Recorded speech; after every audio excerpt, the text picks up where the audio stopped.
گا، آیا وہ adapted child legal hair میں کاؤنٹ ہوگا یا نہیں ہوگا؟ تو اس چیز پہ آج ہم ڈسکشن کریں گے۔ تو اس کو انڈورس کرتی ہے سکسیشن ایکٹ 1925 میں، کہیں پہ بھی اس ایڈاپشن آف چائلڈ کا ذکر نہیں ہے کہ اس کا پراپرٹی میں یا کسی بھی جو ہے وہ ڈیسیزڈ کی چیز پراپرٹی میں کوئی بھی حصہ بنتا ہے، ایسا کہیں پہ کوئی بھی ذکر نہیں ہے۔ اور اس کے علاوہ ہمیں محمد اللہ میں بھی اس کا کوئی بھی ذکر نہیں ملتا کہ ایڈاپٹیڈ چائلڈ کا کوئی بھی حصہ شریعتاً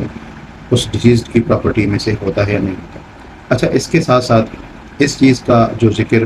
مسلم لاء میں بھی نہیں ہے اور کرسچن لاء میں بھی نہیں ہے، مطلب جو ہم جس کو فالو کرتے ہیں حنفی، سنی یا جو شیعہ لاء ہے، اس میں بھی جو ہے وہ ایڈاپٹیڈ چائلڈ کا کوئی بھی کانسیپٹ نہیں ہے کہ وہ ڈیسیزڈ کی پراپرٹی میں سے جو ہے وہ کو اونر بن سکتا ہے۔ اور جو کرسچن لاء ہے اس میں بھی وہ کو اونر نہیں بن سکتا، اس کا بھی اس میں کوئی حصہ نہیں ہے۔ لیکن ہندو لاء میں اگر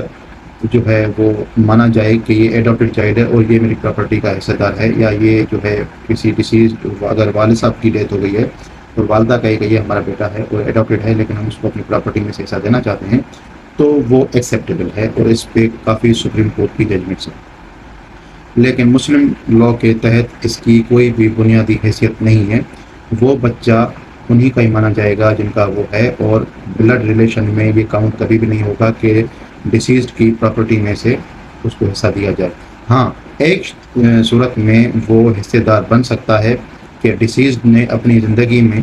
کوئی ول لکھی ہو، کوئی وصیت لکھی ہو، یا اپنی خوشی سے اس ایڈاپٹیڈ چائلڈ کو جو ہے گفٹ کی ہو اس پراپرٹی کا کچھ حصہ، یا جو ہے وہ کوئی بھی چیز اس بچے کو گفٹ کی ہو، تو وہ اس کا حصے دار بن سکتا ہے اور وہ اس کو کلیم کر سکتا ہے۔ لیکن اس کے کلیم کے بعد اگر ان کے لیگل ہیئرس کو کوئی ایشو ہے یا ان کو کوئی کنفرمیشن ہے کہ یہ ڈیڈ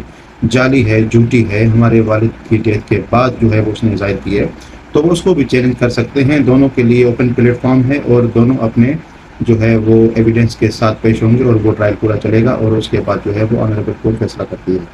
ہم آج بات کر رہے تھے کہ کیا ایڈاپٹیڈ چائلڈ جو ہے، لے پالک بچہ جو